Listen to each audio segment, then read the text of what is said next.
بسم الله الرحمن الرحيم.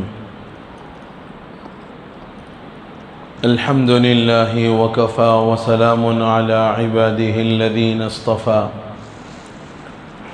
وعلى آله وأصحابه المجتبى أما بعد فأعوذ بالله من الشيطان الرجيم. بسم الله الرحمن الرحيم. لتجدن أشد الناس عداوة للذين آمنوا اليهود والذين أشركوا. صدق الله مولانا العظيم. وقال صلى الله عليه وسلم: كلكم راع وكلكم مسؤول عن رعيته، او كما قال صلی اللہ علیہ وسلم. قابل احترام عزیز بزرگوں، نوجوان بھائیوں،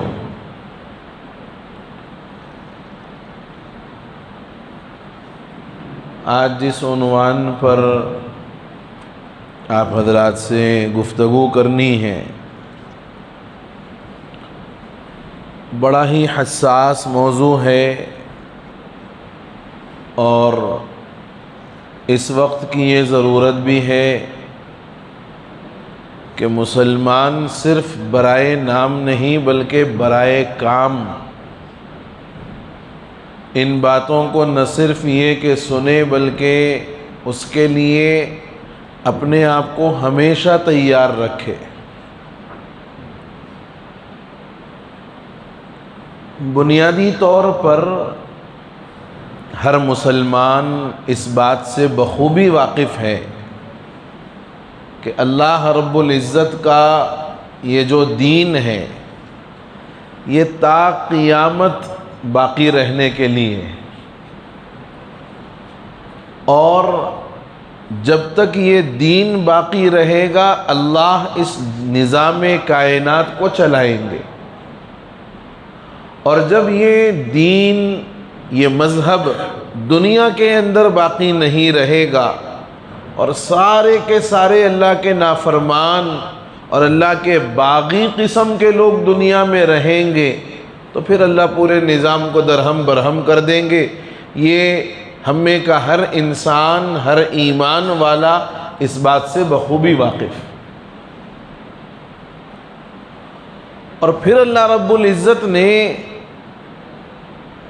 اس دین کی حفاظت کا وعدہ بھی فرمایا ہے.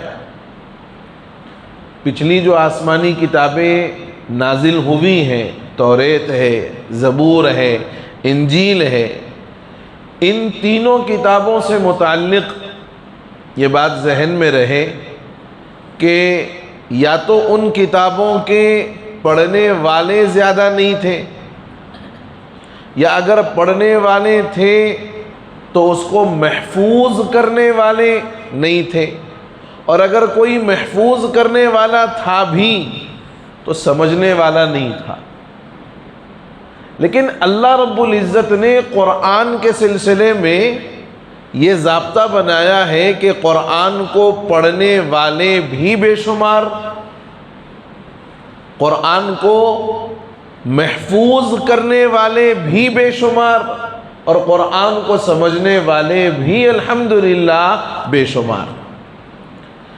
یہ جو نظام اللہ نے بنایا ہے، اس نظام کے تحت قرآن کی حفاظت کا گویا اللہ رب العزت نے فیصلہ کیا، اور ان تمام چیزوں کو چاہے وہ پڑھنے سے متعلق ہو، محفوظ کرنے سے متعلق ہو، یا پھر وہ یاد کرنے اور سمجھنے سے متعلق ہو، اللہ نے قرآن کی حفاظت کا گویا یہ ذریعہ بنایا.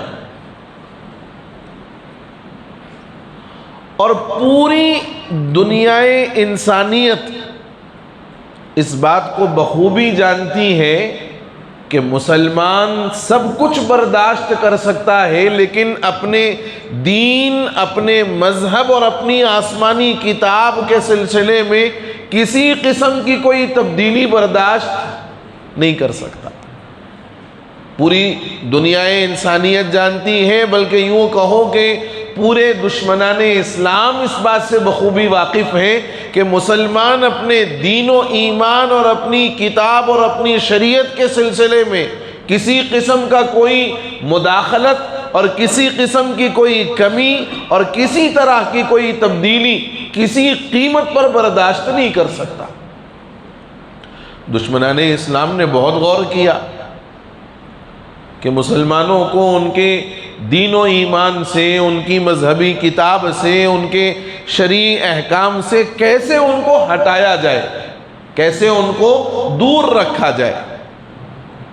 کیونکہ معلوم ہے کہ اگر قرآن اور احکام قرآن پر عمل ہوگا تو پھر مسلمان کبھی اپنے دین کے سلسلے میں کوئی سودا بازی نہیں کر سکے گا۔ قرآن جب تک ہے، اہل قرآن جب تک ہے، اور قرآن کے حفاظت کرنے والے ادارے جب تک ہیں، لوگوں کا دین اور لوگوں کا مذہب محفوظ ہے۔ میں نے اس سے پہلے بھی کہا، آج بھی یہ کہتا ہوں کہ مدارس ہے تو ہمارا دین و ایمان محفوظ ہے، مدارس ہے تو ہمارا دین و ایمان محفوظ ہے، مدارس ہے تو ہمیں مسجد کے لیے امام اور خطیب ملتا ہے، مدارس ہے تو لوگوں کو اور ان کی نسلوں کو دین بتانے والے ملتے ہیں، اور یہ مدارس در حقیقت قرآن کی حفاظت کے مراکز ہے۔ دشمنوں نے پوری پلاننگ کی، لیکن مسلمانوں سے ان کے دین، ان کے مذہب اور ان کی شریعت سے متعلق ان کو دور کرنا، ان کے کسی قیمت پر بات سمجھ میں نہیں آئی کہ مسلمان کیسے اپنے دین سے دور ہو سکتا ہے۔ تو دشمنوں نے 3 کام کیے، دشمنوں نے 3 کام کیے ہیں، اور نہ صرف یہ کہ یہ 3 کام کیے بلکہ ان 3 کاموں میں وہ دشمن کامیاب بھی ہوئے۔ 3 کام کیے دشمنوں نے اور ان 3 کاموں میں وہ کامیاب بھی ہوئے۔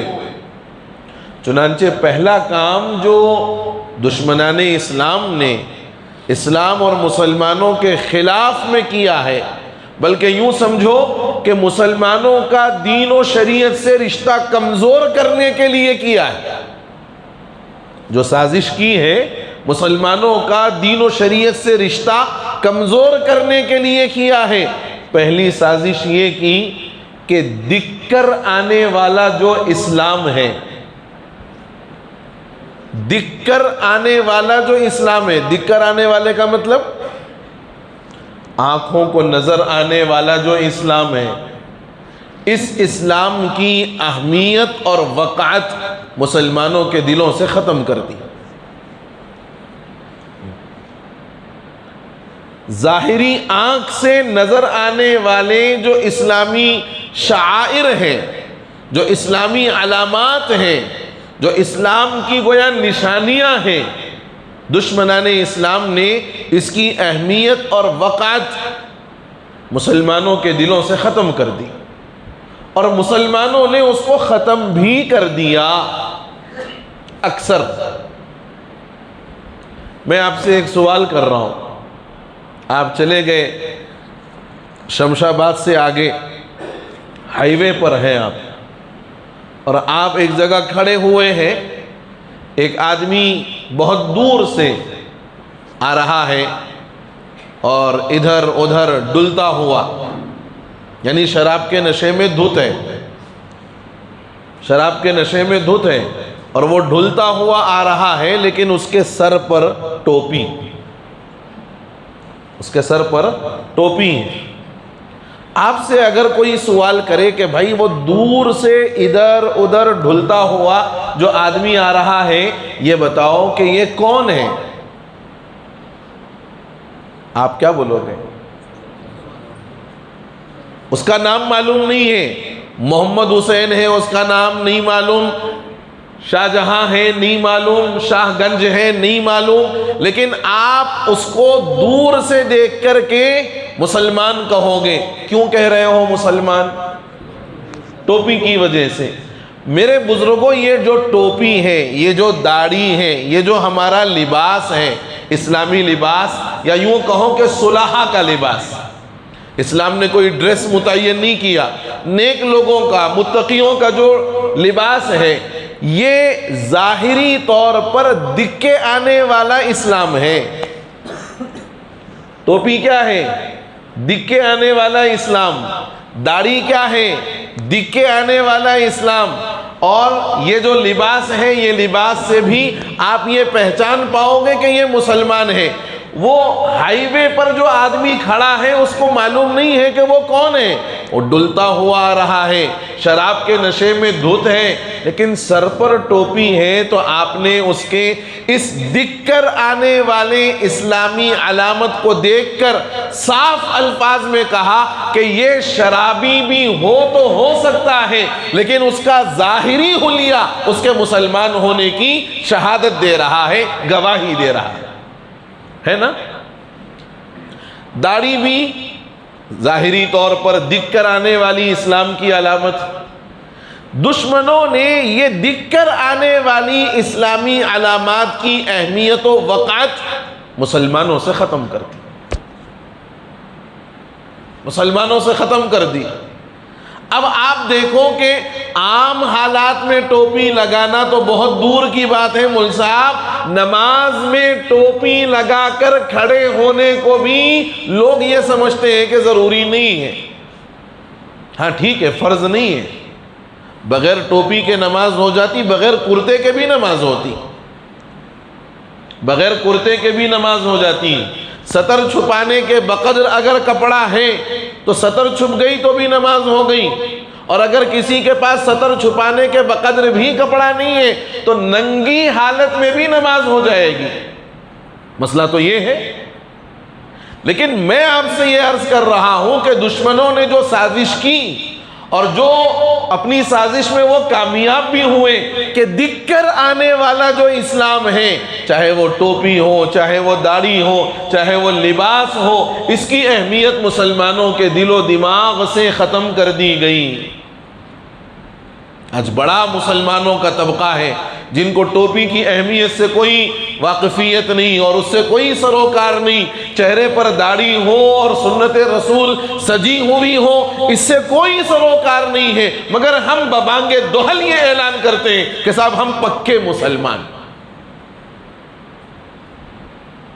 ایک چیز یہ دکھ کر آنے والے اسلام کی جو اہمیت اور وقعت تھی مسلمانوں کے دلوں سے ختم کر دی ہے نا۔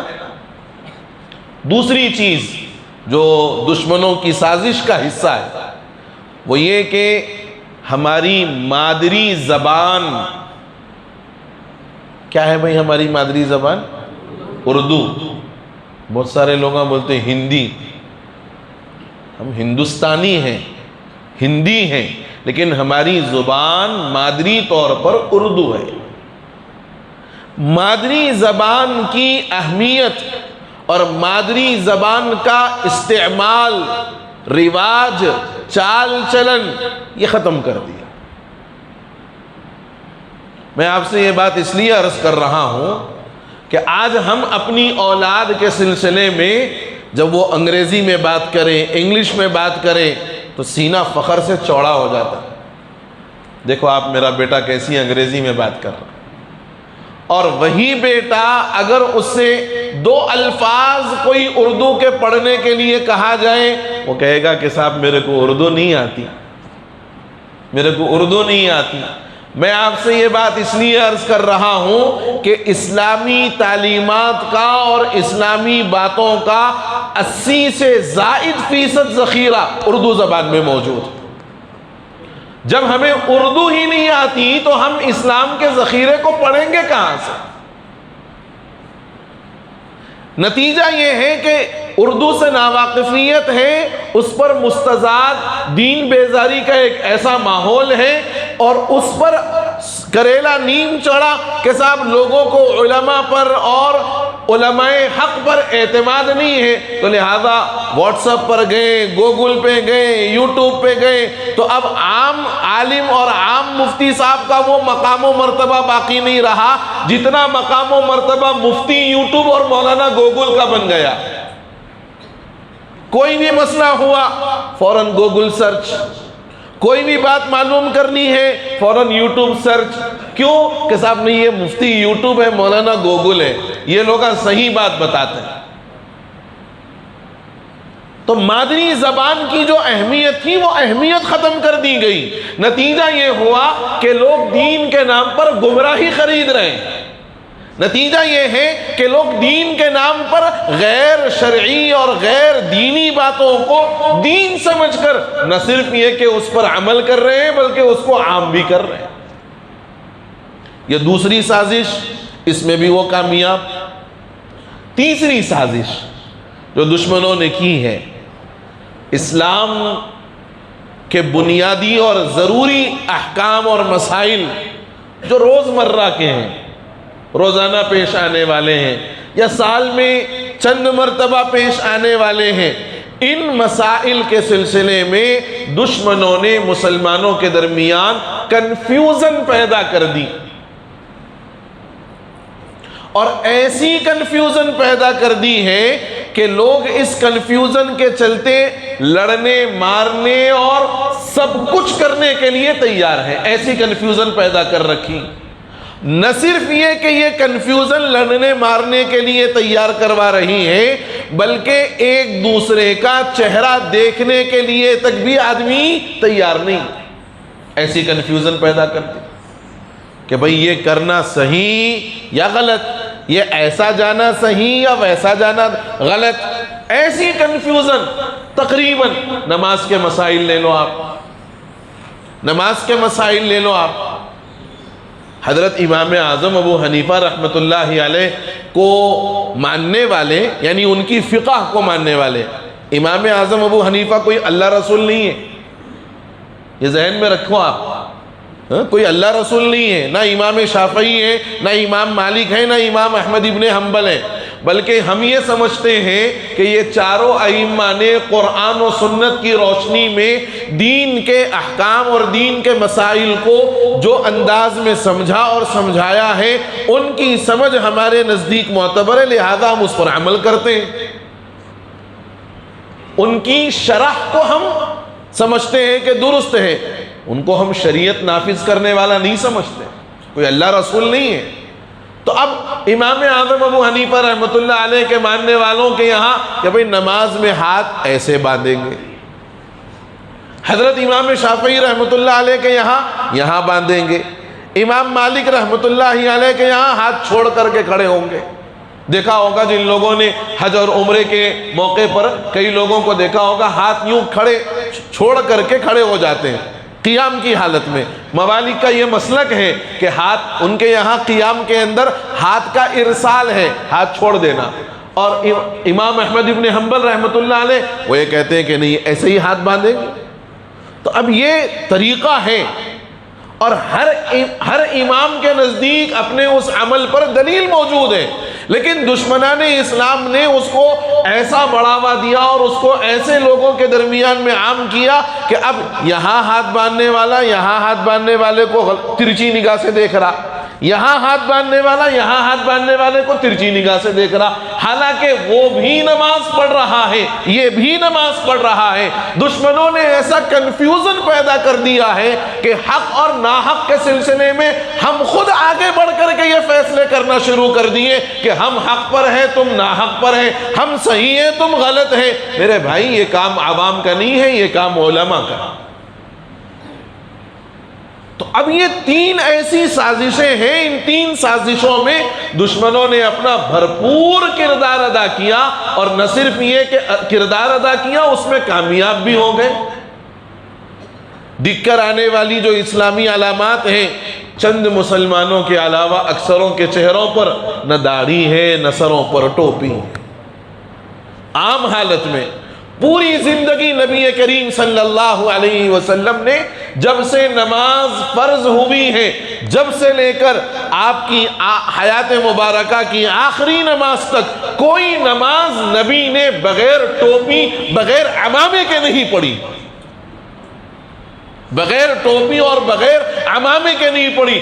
ہم ٹوپی پہننے کے لیے ایک دوسرے سے لڑنے بھیڑنے کو تیار، کوئی غلط بات نہیں ہے، یہ تاج ہے ہمارے سر کا، یہ تاج ہے ہمارے سر کا، مگر ایسی کنفیوژن اور ایسا جواز اور عدم جواز کا مسئلہ کہ لوگ اس کے لیے سب کچھ کرنے کو تیار ہے، لیکن اصل دین کیا ہے، اصل حکم کیا ہے، شریعت چاہتی کیا ہے، نبی کا حکم کیا ہے اور اللہ کا حکم کیا ہے، نبی کا طریقہ کیا ہے، کوئی اس بات کو جاننے اور اس کو مان کر عمل کرنے کے لیے کوئی تیار نہیں۔